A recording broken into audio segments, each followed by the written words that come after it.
Hey everyone, this is your Raven of the Night, and welcome to another episode of Raven Reviews.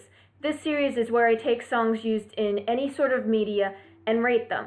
For this video, I'm going to be continuing with the anime series Fairy Tail and rate the fourth opening, Rockin' Playing Game by SuG, or SuG. This opening is applicable for episodes 36 through 48, in other words, the remainder of the first season. Here's how this is going to work. I'll be looking at the song through a pre-arc lens. This means I'll be talking about it as if it's the first time I've heard it. Then I'll be looking at it through a post-arc lens, pretending as though I've seen all the episodes connected to it. I'll average the two scores to get one final rating. I'll be looking at these openings through 5 categories: story, individual characters, visual, music, and overall effect. The lower the score, the lower I place it on my personal rankings of the songs. Also, most of the songs that I'm going to be ranking on this channel are from shows or even songs themselves that I really like, so just because they get a lower score doesn't mean that I dislike them.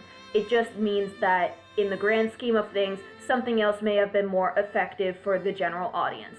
And again, spoiler alert, you have been warned, pre-arc lens on. Let's get started.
So here's a general overview of everything that I could see happening in the opening. There's a bunch of symbols breaking apart in the air, and then a fire dragon magic circle appears. Natsu, perhaps? I'm not really sure about that. Then there's a quick slideshow curtain call of all the characters.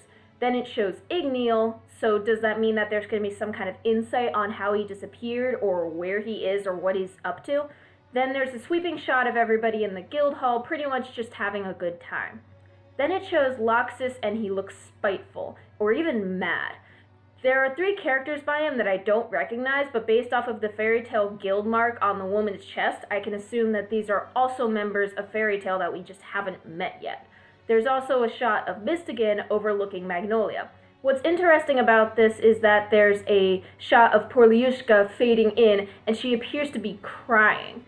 Why would she be crying? I know she does care about Makarov and even Fairy Tail, despite what she says, but she's never shown that kind of emotion in front of anybody before. So what happens that moves her to tears? Does somebody die? Suddenly, all of these purple symbols from the beginning show up like it's a barrier of some sort, and there's giant lightning balls, I think, in the sky. Perhaps these are lacrima.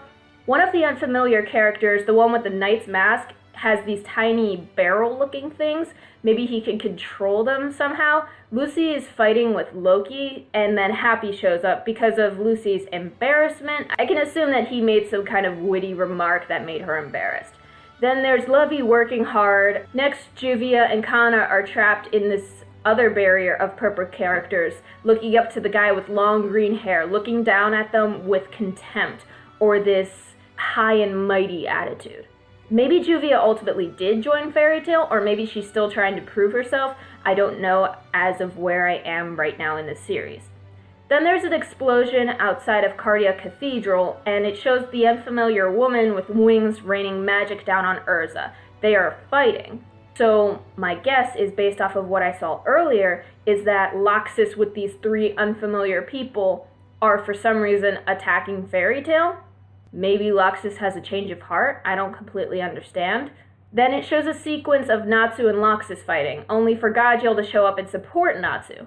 And here's an interesting detail. The Fairy Tail guild mark is on Gajeel's arm. It's so small and quick, most people would have missed it, but it is there. I could have maybe imagined that Gajeel was in the area and decided to fight Loxus even if it meant helping Natsu, but based off of what I'm seeing, Loxus and the other 3 people are threatening Fairy Tail and Magnolia. But that wouldn't explain why Gajeel would help, since Loxus wasn't around during the Phantom Lord incident.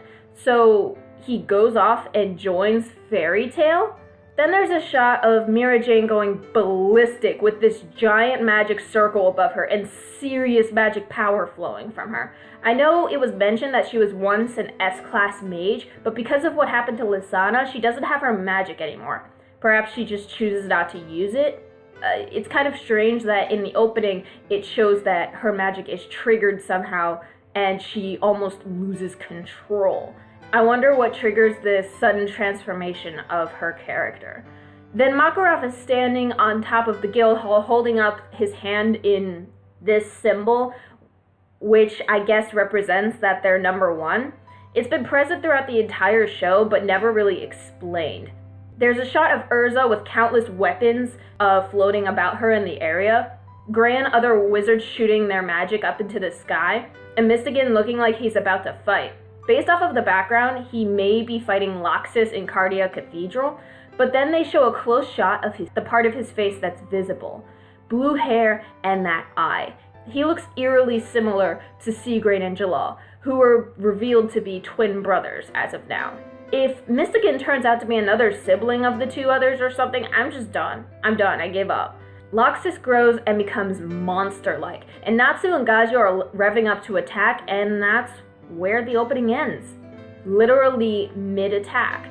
There's a lot of information to put together here, but here are my general scores. For story, I'm going to give 3/4 of a point because there's plenty of solid story to work with the Loxus thing, but I'm kind of disappointed that this opening first appears about 1/3 of the way into the story with Urza, yet there's no mention of her backstory in this particular arc. Maybe something to do with Mystigan, but honestly, there's really no way of knowing at this time. Granted, Urza's story gained precedence in the previous opening and arc, but I can't give a full point here because I feel like it doesn't accurately represent all of the episodes it's connected to. Plus, there appears to be a spoiler of the fact that Gajeel joins Fairy Tail. And that's pretty significant considering what he did to the guild. So for individual characters, I'm going to give a point because between Loxus, Mira Jane, Gajeel, and Mystigan, it looks like there is going to be plenty of individual character development. I just hope that it gets explained. Between Loxus attacking Fairy Tail and Gajeel joining Fairy Tail, Mystigan looking like Jalal in Seagrain, and Mira Jane, who appears to be this like demonic figure, I don't understand. This is just too much to process, but it looks like there's plenty of things to go on.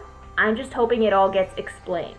For visual, I'm going to give a 1/2 point because there's a lot of information, as I said before, to be processed here. And with the longer shots at the beginning, I think it would have made sense to give some of the other details more time so the viewers can process it.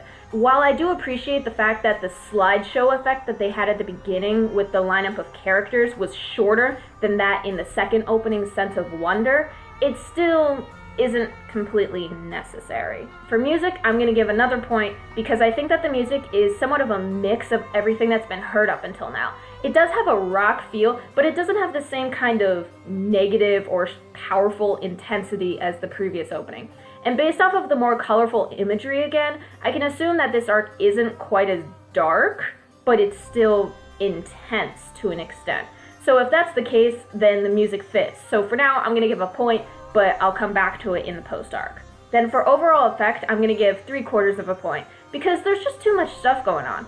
And with the long, slow cuts at the beginning, it really could have taken the time to give more time to the other sections. Even with the individual characters, rather than just focusing on 1 or 2, there's 4 or 5 characters that are being smushed into this singular opening, And there's only 13 more episodes this season. How much can we talk about these characters in order to get good, solid backstory that isn't confusing or jumbled? If you add up all the points, you get a 4 out of 5 for the pre-arc lens. So let's switch over to post-arc. And let's go to post-arc. So it's revealed that Seagrain was actually a projection this entire time, and Mystigan isn't actually Jalal, but is somebody that just plain looks like him. That's just confusing, and I'm calling that's garbage right there, because there's no way that that's the case. That's too convenient. Mystigan has to be related to Jalal somehow. Maybe we just haven't explored that yet, because Mystigan himself is a very, as hinted by his name, a very mysterious character, so we don't really know anything about him.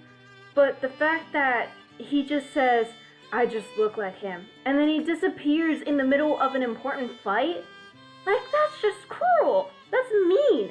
We needed him. But I digress. Although I am intrigued by something else. It is hinted that Jalal is still alive somewhere. He appears to be in some kind of water, maybe the ocean where the Tower of Heaven was, but he's sleeping, so maybe he's unconscious in some kind of coma somewhere. And Laxus really isn't all that bad. I mean, he had a kind of messed up way of perceiving and thinking of things, but honestly, I truly think that he only meant well. And I wouldn't be surprised if he came back in future seasons, because he ends up being thrown out of Fairy Tail, but it's very much so shown that even though he's no longer a part of the Fairy Tail family, he still is a wizard, a friend, and family member, and they will always look out for one of their own.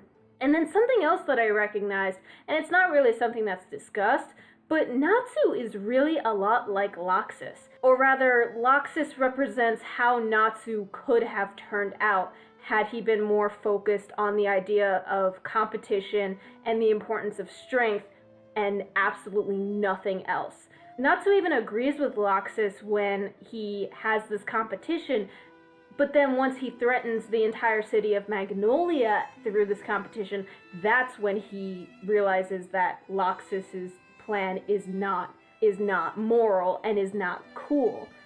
But otherwise, Laxus and Natsu are very similar in terms of ideologies. Also, we finally meet Igneal. We have no idea where he is, but it's somewhere that's filled with volcanoes and lava. I don't really know what the little blue-white sprite that comes to visit him is, but it appears that they know each other well, so the only thing that their conversation does is raise more questions rather than answering them. So there really isn't a whole lot that I can say there. So here are my scores. For story, I'm going to give 1 point because the opening follows the progression of the story and hints at some of the major battles and events without spoiling too much. I'm still a little annoyed about the fact that they spoil Gajil's joining of Fairy Tail, but I'm willing to overlook that because it was very brief in the opening, and also on second thought, if Gajil hadn't been in the opening at all, I probably would have docked a partial point for that, so I'm kind of letting that cancel each other out and ignoring it. For individual characters, I'm also going to give another point because absolutely, they somehow managed to fit all of the introductions and backstories and individual character development into one opening and 13 episodes, and somehow it worked. Great job on that front. Then visually, I'm going to give another point because everything in the opening is shown within these episodes, is explained, and there isn't anything that is left out or doesn't add up. Then for music, I'm going to give 0 points for this because the song itself is a bit too upbeat and hopeful for the darker undertone that's present throughout this arc. Laxus literally pits everyone against each other in order to determine who is the strongest, and everyone gets to the point where they are seriously hurting each other. And I don't think that the music represents that very well. The song itself is titled The Rockin' Playing Game. Even just looking at the title, it's a game. Now, this does represent Laxus's thoughts initially, and even Natsu's thoughts about how this is all just a competition, a game, but really, it's shown rather early on that this is really serious because when Alzak fights against the other two members of Shadow Gear, Alzak goes completely nuts.